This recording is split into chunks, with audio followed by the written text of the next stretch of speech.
Minsan ba naisip mo na kung gaano kalaki ang kayang isakripisyo ng isang magulang para sa kanyang anak? Sa totoo lang, maraming sakripisyo ang ginagawa ng mga magulang na hindi na nila ipinapaalam sa kanilang mga anak. Tahimik lang nila itong ginagawa. Halimbawa, may mga magulang na kahit pagod na sa trabaho, patuloy pa rin silang bumabangon araw-araw. Hindi dahil gusto nila, kundi dahil may mga anak silang umaasa sa kanila.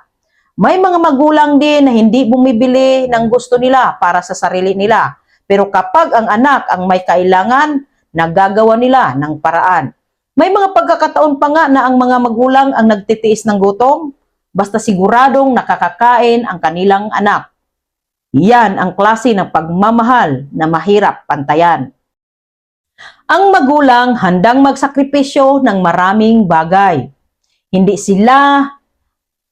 Handa silang isakripisyo ang oras nila, ang pangarap nila, at minsan pati ang sarili nilang kaligayahan para lang masigurado na maayos ang kinabukasan ng kanilang anak. Isipin mo ito, may mga magulang na gusto magpahinga pero hindi nila magawa dahil kailangan nilang magtrabaho. May mga magulang na gustong bumili ng bagong damit para sa sarili nila pero inuuna nila ang tuition fee ng mga anak.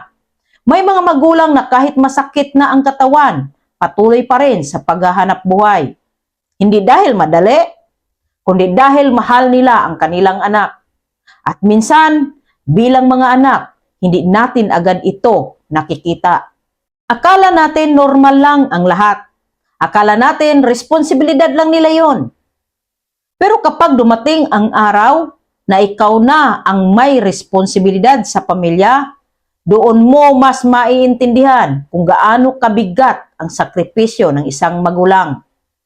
Ang magulang ay handang gawin ang mga bagay na minsan ay hindi nila kaya, pero nagiging posible dahil sa pagmamahal sa anak.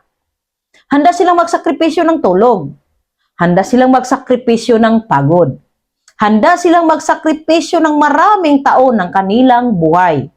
Para lang makita ang anak nilang nagtatagumpay balang araw. At alam mo ba kung ano ang pinakamalaking kaligayahan ng isang magulang? Hindi ang pera, hindi ang luho, kundi ang makita nila ang kanilang anak ay maayos ang buhay at may magandang kinabukasan. Kaya kung may magulang ka pa ngayon, pahalagahan mo sila. Respeto ang ibigay mo sa kanila.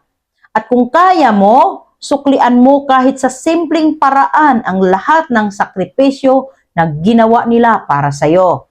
Dahil ang totoo, hindi mo man kayang bayaran lahat ng sakripisyo ng magulang mo, pero kaya mong ipakita na hindi masayang ang lahat ng paghihirap nila para sa iyo.